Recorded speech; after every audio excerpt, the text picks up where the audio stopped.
The purpose of this video is to help explain how to write this term paper. If you just skim through it looking for the answers to the test, you'll probably miss the lesson, the whole point of this video being made. Your instructor will be grading your paper based on much of the criteria that I'm about to discuss. So please listen up and then write a good, logically structured term paper. Your term paper is going to be 2 to 3 pages long, not including the images that you show.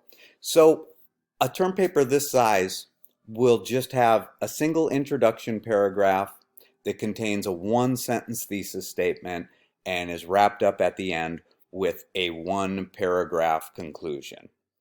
You can assume for this paper that your reader is a college-educated person who knows what graphic design is. So no sense giving us any backstory there. The main purpose of this paper is to explain what 2 different designers from 2 different movements yet have in common. So to review that and give you the answer to a question, the target audience. I should assume that the reader of my term paper knows what graphic design is. I should briefly explain who each designer is, specifically what they are most known for, and what design movement they are associated with. I should thoroughly explain what the 2 designers have in common. Thoroughly. Your reader should know what the rest of your paper is going to be about after reading your introduction. This is as much a courtesy as it is simple logic. If you've ever had the displeasure of reading an article that you kept reading and reading thinking, when are they finally going to get to what I thought they were going to tell me? You know, it's very frustrating. It's sometimes done just to keep you reading, to view the advertisements on the side of the page or whatever it is. But when it comes to college, you need to have a good, thoroughly executed thesis statement so that the other students or professor reading your paper knows what you're about to tell them and then can evaluate at the end after reading whether you did tell them that. So the first paragraph contains this thesis statement that sums up what you will be telling the reader. 1 sentence for a paper this size. So basically, here's what you're summing up. The fact that you have 2 different designers, obviously you'll name them, what their differences are, other than being 2 different people. And that would be, for the sake of this paper, the fact that they come from 2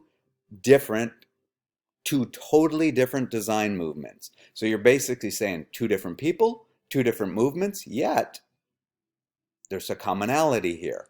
And that's what I'm going to tell you about. That's what I'm going to spend the rest of the paper talking about. And that's what your reader expects to read about. So we have already studied, we're near the end of the semester, and we've already studied the history of graphic design in great detail. We don't want to read that they were both graphic designers. We know that. We don't want to read that they made a lasting impact on graphic design. We know that, or you wouldn't be talking about those particular designers. So what are you going to look for? The answer is you're either going to go for the idea part of their design, or you're going to go for the formal elements of their design.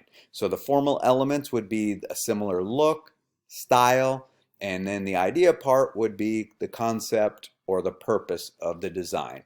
And you will look, again, either the visual or the conceptual. A great way to do this is to find 2 images of designs from each designer that helps prove your thesis and explain these works in your paper. And I think the best papers I've read in the past have not just 1 but 2 sets. So 2 pairs of works by both designers where you say, here's the commonalities I found in these 2 works, and then you go on and you say, and yet here's 2 more works, 1 by each of the designers, and here's what those 2 have in common. Okay, so the reader should have a clear idea of what my term paper will be about after reading the introduction paragraph. Introduction. My first paragraph should have a thesis statement, which will be a sentence that declares what I'm about to tell the reader. So, thesis. Now here's some clues to help you with your research. Be aware that some designers belong to more than 1 movement. So if you're talking about someone who's had a really long career, you want to be careful that you don't accidentally refer to them and make your arguments based on them belonging to a certain movement, but yet show examples of work that really is part of a different movement. And be aware when you're reading the textbook that every chapter in the textbook is not the name of an art or a design movement, although some are. To help you understand and intelligently write about graphic design elements, so the form, that the things we see in the designs, you might want to watch this video. But recall that you can also write about the similarities of the concepts of the two designers. To write a term paper that makes me sound like I am knowledgeable on the subject, I will need to do a great deal of research. Please don't tell your readers that they're reading a term paper. Like if the term paper starts out with, for my term paper, I decided to write about, no, just jump in and read it. Like I think you would feel like that was kind of weird if you were reading an article in a magazine and someone said, for this magazine, I decided to write an article about the newest Apple iPhone. No, they wouldn't. The author wouldn't write it like that. They would just jump in and be authoritative about what they know. And you need to do that same thing because now you're educated on this subject. A, you've almost completed the class, and B, now you're doing a bunch of research and you're telling us about an original idea that you have, which is what these two designers have in common based on the works that you've selected to tell us about. Mentioning that the term paper is for a class or that it is a term paper is unnecessary. I should instead just write the paper like I am becoming the expert on the subject, so unnecessary. Limit the amount of biographical information that you tell us. A little bit of background information is often a good way to lead in, but for this paper, your readers really only care about what design movement the readers are from. We don't want or need to know about their childhood, who their parents were, what kind of pets they had, or any other information like this, unless it happens to be particularly relevant to your thesis or your evaluation. Keep in mind, we're talking about 3 pages here. So if my term paper is 3 pages long, nearly 2 pages should be for analyzing what the two designers have in common. This leaves very little space for biographical information. So be choosy about what biographical information you tell us. Because again, you've got an introduction paragraph, you've got a conclusion paragraph, and basically everything in between there should really be focusing on your thesis. The class is almost over. It's now time to show us what you know. Well, you may not be yet ready to be considered an expert on the subject. You are now thoroughly educated on the general subject and a lot specifically educated on your topic. And that's how the term paper should read.